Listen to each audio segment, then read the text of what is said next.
And although I generally reserve my main sermon of the weekend to Friday night sermon, and Shabbat morning is usually a little bit less formal and more participatory, and certainly the open book this morning was more of a learning than it was than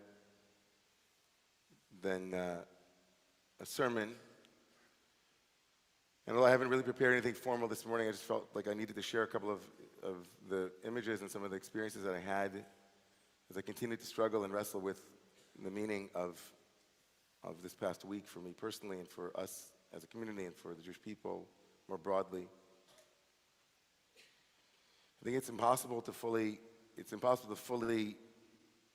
express how many miles away we are from the state of Israel.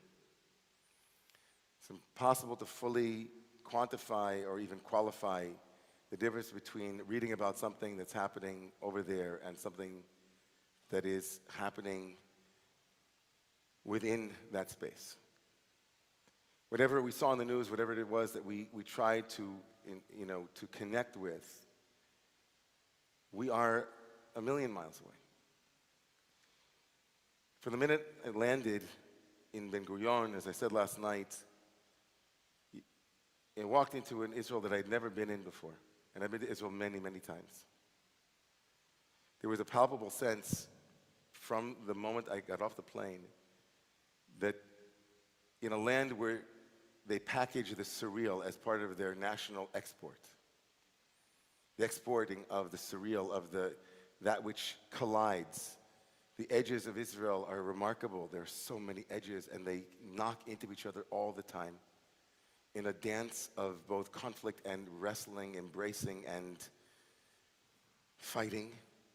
In a land that has made that synonymous, the surreal, a place where milk and honey flow together with high tech and with occupation, with the remarkable resilience of everyday living amidst possible extermination at any given moment.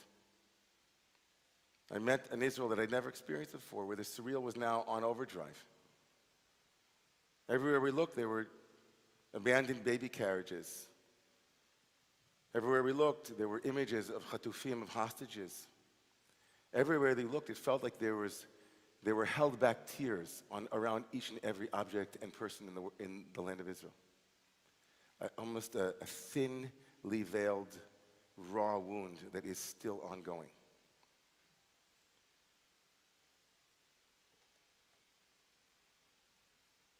And also, nothing of the 9 months that preceded it. Nothing of the infighting and the finger pointing, nothing of you're on this team and I'm on that team, nothing. Nothing.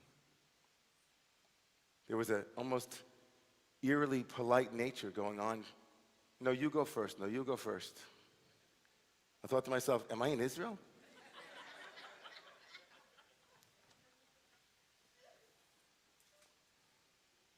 And almost a remarkable religious or spiritual kind of almost like manna that has come down from somewhere. I was sitting on the plane on the way there next to a woman and her 3 children. I was wondering where her husband was, but I kept thinking her husband must be in Miluim, in reserves, and she took the kids on some kind of holiday to get away from it all. I found out later on that her husband had passed away, but not from the war, and she was alone as a single parent. Reminding myself, of course, that not every tragedy that's going on in the world is related.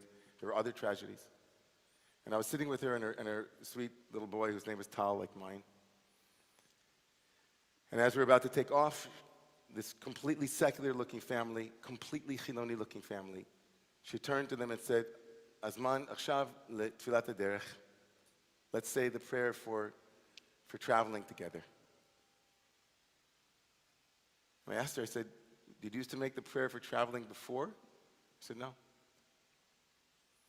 The sense in Israel that almost a palpable religiosity that is not connected to any denomination, not connected to any ideology, a sense of vulnerability, a sense of radical vulnerability. And another thing, that just being there, is that No matter how much we talk about processing and people can process and that leads to something, we talk about speaking stories, there's a sense that no matter how much they process, they can't process enough. And my sense too from them is that it's still not over. It's not over. And if ever the surreal nature of this living in this small piece of territory could come home to me, it was, and I said this last night a little bit, but I'll say a bit more this morning because I can't stop thinking about it, which is that I woke up in Tel Aviv on Thursday morning. I went to sleep in Tel Aviv on Wednesday night, woke up in Tel Aviv on Thursday morning, and I made my way to the train station. And I traveled into Jerusalem on Thursday morning to be back with my group. I'd stayed the night and went to see my family who live in Tel Aviv. And I came out of the out of the train station and found out that there had just been a pigua, there had just been a terrorist attack. And I was very close to it. I'd just come in. And I could hear the sirens blaring. And I remember thinking to myself, sounds like what it sounds like when there's a terrorist attack here. But the truce is gone. It was still the truce was happening. So I thought to myself, there can't be a terrorist attack. There must just be ambulances. That happens. And I got into a cab, and he said to me, it's good that you're in the cab because there are no buses. I said, what do you mean there are no buses? He said, didn't you hear? There's no buses. There was a terrorist attack. So imagine being in New York City and going on with the rest of your day in New York City. Imagine how it is to live in Israel where you have to compartmentalize. I'm sitting less than an hour later at a lovely little restaurant in the German colony with a friend of mine ordering food from a waitress who's being, all of the amenities of living in the world. I had a check, I ordered food, there was a chef back there, life went on. And 3 human beings who woke up that morning thinking, oh, I'm just going to work. One of them, a newlywed, young woman who had just been married. And the other one of the 3 that were murdered was an innocent, he was trying to help and he was, right? And was shot by friendly fire. He was mistaken for a terrorist.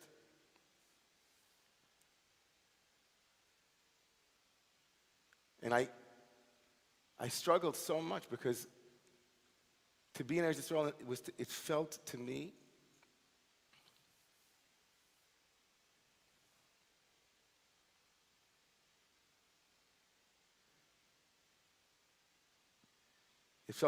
that the Israel that I was in is an Israel that is almost never portrayed here in the United States, or when it is, it's given very quick, a quick gloss over. The Israel of democracy, even with all of its flaws and all of its warts. The Israel where on Tuesday morning we sat at the Hartman Institute with a Palestinian-Israeli scholar who was on staff at Machon Hartman, incredibly charismatic, brilliant woman, who told us about her experience as a Palestinian-Israeli and what it was like for her to live in 2 narratives, day in and day out. But thinking to myself how far a cry it is from the caricature of an Israel, right, as an apartheid state, sitting there with her, regaling about Mansour Abbas, the most amazing Gandhi of Israel, who at risk of his own life, who is also a Muslim, and also speaks for the majority, I think, of peace-loving Muslims, and trying to live within a world where there are fundamentalists and extremists, and who puts his life at risk each and every day to live in an Israel where that conversation is happening with all of its flaws. And yet at the same time to see a girl who's maybe a couple of months older than one of my nieces was just a few years ago, standing on a platform with a gun, of course, on her back, and thinking to myself, how tragic and at the same time, how remarkable. Thank God we have power. Thank God we have power. With all that entails, with all of the complexities. Thank God. We sat with Micha Hartman, Micha Goodman on Monday night for 3 hours, Tuesday night for 3 hours. And Micha said to us something profound. He said, here's what's happening here in the state of Israel right now. Here in the state of Israel, we are going through two potential scenarios that are lying before us. Micha said, I'm going to give you the good news, and then I'll give you the bad news. The good scenario and the bad scenario. Said, what happened on October 7th, he said, was a knock on the door of the Jewish present from the Jewish past. A dash me'avar. It was like the Jewish past came and said hello to us in the present moment. He said, when Bialik wrote his famous poem, The City, right, of Slaughter, in response to the Kishinev pogrom that killed 49 people. In Be'eri alone, in Kibbutz Be'eri alone, more than that were murdered. More than the entire pogrom of Kishinev. And in that poem, he said it was the first time in Jewish history where after a pogrom, a piyut, a sacred poem, was written that didn't lift up the martyrs or lift up those who were the victims, but instead blamed them. So it was the first time in Jewish history, every pogrom of the many pogroms that had led until Kishinev, whenever there was a pogrom, someone would come along and write a piyut, a sacred poem, and in it they would lift up the Kiddushim, the holy ones who were the victims of that pogrom. But in Bialik's poem, he said, for the first time, Bialik says to them, how could you not defend yourselves? How could we not become people who had power? And Jabotinsky, when he translated the poem, said that's what it's like to live, he said, Be'eretz Nochriya, in a strange land, is to be powerless. And that the whole point of Zionism, whether you believe in it or you don't believe it, was for Jews for once throughout history to say, we're not going to trust anyone else to make sure that our bodies will be safe. We will be safe. And what Micha said was that on that day, on the 7th of October, there's a radical and absolute failure of that vision in a way that had never been seen before. Yom Kippur was nothing compared. The Yom Kippur War was nothing like what happened on the 7th of October.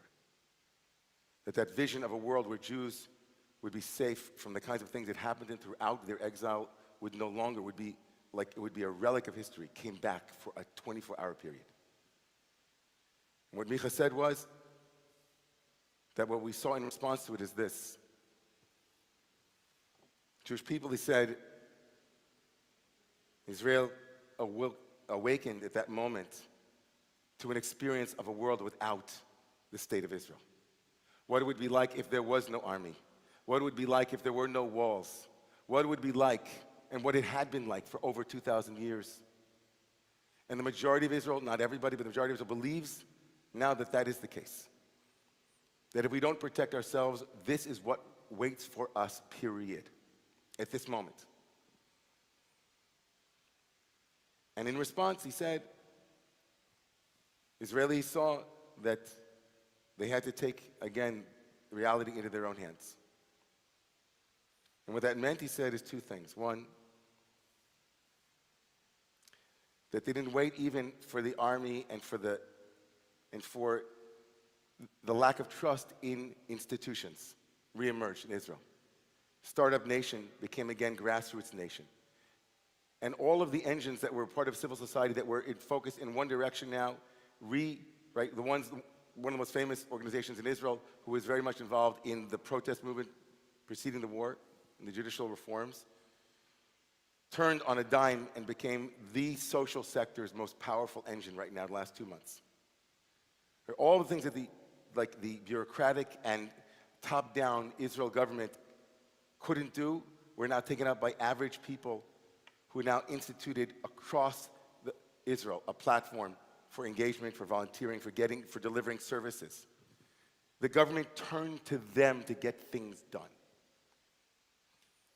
So Micha said, you see, Israelis said, Israel doesn't belong to the government. The government brought us here to the brink. We have to bring ourselves back together. And there's a grassroots movement now that is spreading where Israelis are saying, it's us. We have to build the country we want to see in the world. From the right, from the left, the center of Israel is growing exponentially now. And the extremes are getting smaller and smaller.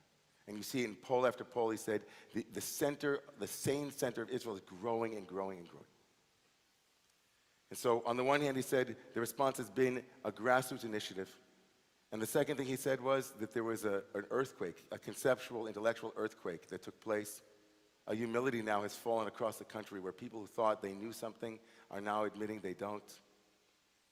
There's now an interrogation of all of the assumptions that Israelis feel they think they knew about the world and about the world around them and the world within them, that Micha said is a remarkable moment. It's as if the entire possible future is now soft with possibilities for what might yet be formed. And in that vision, he said, it's possible for us to imagine a new Israel after all of this is done that will begin to make changes that have long been coming from a bigger consensus, a broader consensus.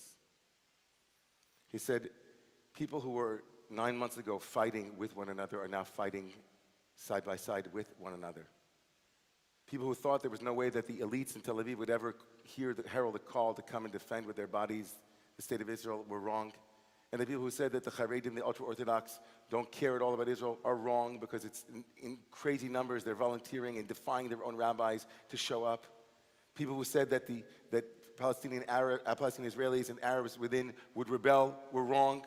They're all, like, study after study, united society right now. It's unbelievable, he said. It's every imagined, idea, it's wrong. Everything's possible now. And in his vision, if things go well, when all of this is done, there'll be a new government because everybody will want one. And there'll be a leader who's like Levi Eshkol, one of the, right, who came right after Ben Gurion, who was a person who brought people together, who didn't divide them, he brought them together. And all the things that are now on the table, that we need to have a constitution, that we have to find a way to live with the Palestinians, every imaginable thing that needs to get solved will be solved by this broad consensus of sanity. And then he told us his doomsday possibility too. And he said it also could be that this war was just the truce before the real war. The war that was building for 9 months in Israel across different tribes, where people were saying to one another, your ideas will lead us to the brink. Your ideas will lead us to the brink. If we go in your direction, it'll bring Israel to a place of existential crisis. He said, imagine what it will look like in a world of Twitter, in the Twitter world universe, where instead of saying your ideas could bring us to the brink, instead it says, your ideas led us to this catastrophe. Imagine the blame game and the kind of vocalizing of long pent-up tensions of what happened on October 7th. And when Micha told us I could see that he was very, very scared of that possibility. And so we said to Micha, how do we stop that from happening? How do we stop that second scenario from happening? And they began to talk about how important it will be for people to give up their absolute certainties about their ideologies, to be willing to make compromises, to be able to listen, to be able to find a way to getting to guess, as William Urey, right, in the Harvard Negotiation Project spoke about, a willingness to give up our self-assured stance, but to remember that all of us are flawed and we don't have all the right answers, but we have to come to it together. And that left I'm sitting with that. I don't know what to do with that. Trying to figure out what my role is in all this and what our role can be here as Americans, how we might also participate in the rebuilding and reclamation of the future Israel too. So I'm kind of sharing all that with you.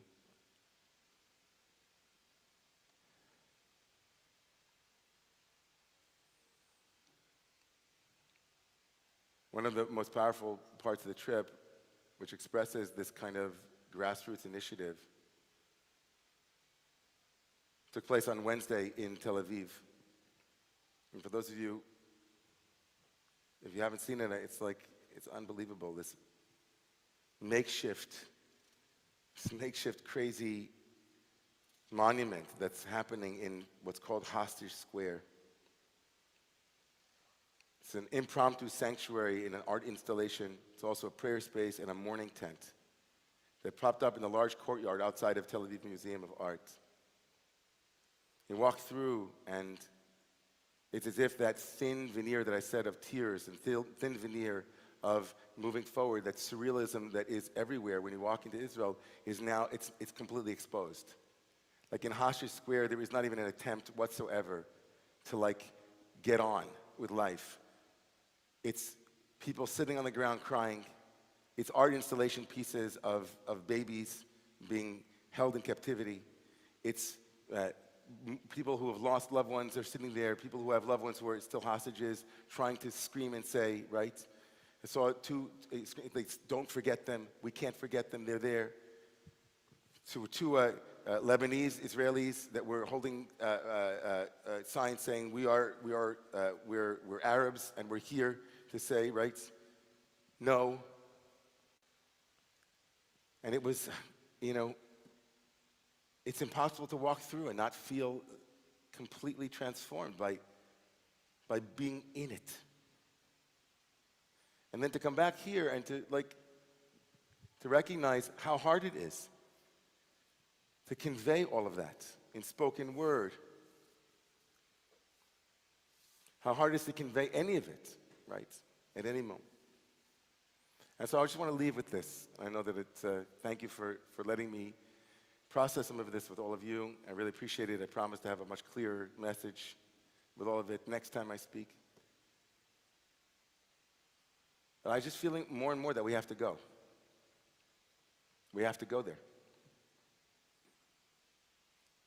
It's like, I know that we have to go and protest and we have to stand up and we have to pray and so on, but it means so much. It meant so much to Israelis when we came. They said, what are you doing here? We said, we came to say we're with you.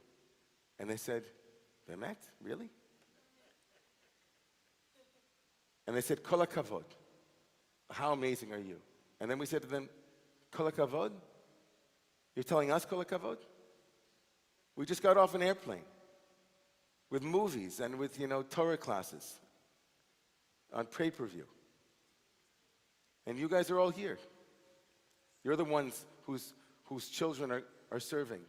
You're the ones who are waiting to see if everything will be all right. You're the ones who went through 9 months of upheavals. You're the ones who are trying to go about your daily lives and not knowing if you're getting on a bus and it's going to be the last time you're on a bus. You're the ones who are trying for 50 some odd years, now 75 years, trying to live and create a sort of normal country, a normal life for your families. You're the ones. And we're the ones over here in our little mini Israels. We can walk out the door and take off our kippah and like everybody, oh, let's go to a baseball game. You're the ones who've paid such a dear price for what it was to have Jewish power after Kishinev. You're the ones who continue to pay that price. You're the ones. And what are we doing? We're just coming to say, we're here with you. We're suffering. We can't imagine what life is like for you. How you've been holding your breath each and every day.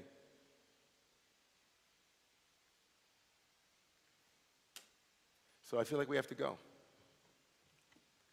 To get a group trip there, arranged to meet with a broad, eclectic range of people representing various sectors in Israeli society, but to put our bodies on the line too and say, we're here too. We're here with you. Because if ever there was any debate and any doubt that Jewish life outside of the land of Israel is connected to Jewish life inside of the land of Israel, there is no question any longer. And anybody who thinks there is living under some illusion and delusion that I can't even begin to fathom.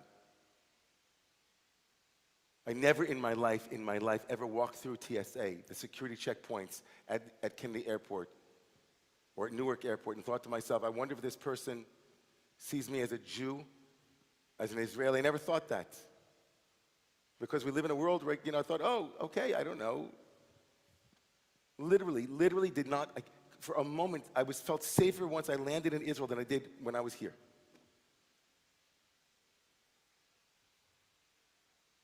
And everybody here knows, everybody who's been a part of Roma for like 5 minutes, if you've been around for the last, maybe not 5 minutes, maybe it has to be longer than that. If you've been here for the last 10 years or more, know that I gave sermons like Labels Lie. sermons about how we judge people by the externalities and they're not the truth of who they are, and that identities, as important as they are and as vital as they are part of a much broader unity that we share, and I still believe that with all of my heart. But where I wear my yarmulke around the Upper West Side of Manhattan right now, I know that I'm taking a risk. I believe it deeply. And I wish I didn't, because it's not really a belief. It's pretty statistically consistent with what's been going on now.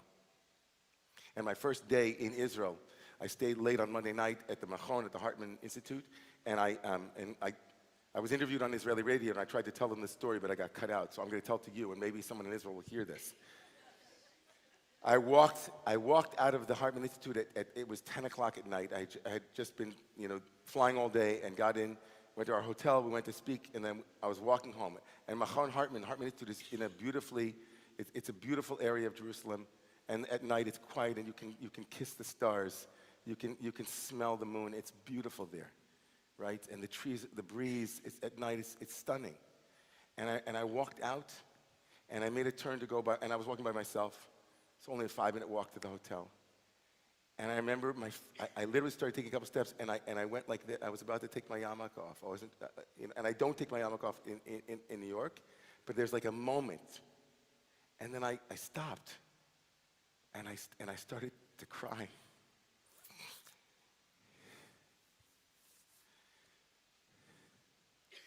And I realized,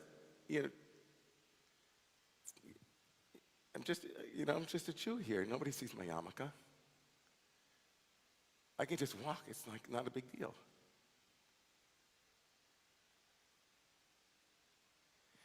And I know, if I'm wearing a hijab, maybe it's different. Although when I asked people wearing hijabs, they said it's fine for them. Not all of them, obviously, but for me as a Jew, I thought to myself, I couldn't believe it. In 2023, I'm walking in the streets of Manhattan, of New York City, and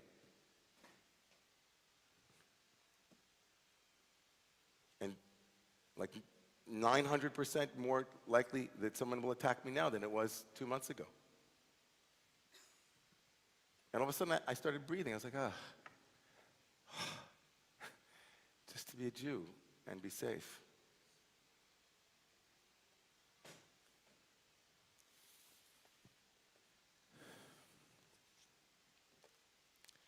I know that we all need a break from it. And certainly when I was there, I felt very deeply from all of the people that were there that they need a break too, and they're not getting one. Well, they had one for 4 days. And it's a lot, week in and week out. And at the same time, what are we going to do? We can't in any way, shape, or form disconnect ourselves from what's going on the ground there with our brothers and sisters. We have an obligation to feel their feelings. We have an obligation to support them, an obligation to say to them, we're here for you. We know what you're going through. How can we help? How can we help? How can we help? Tell us what to do. And I feel that's where we are as a community, as a Jewish community.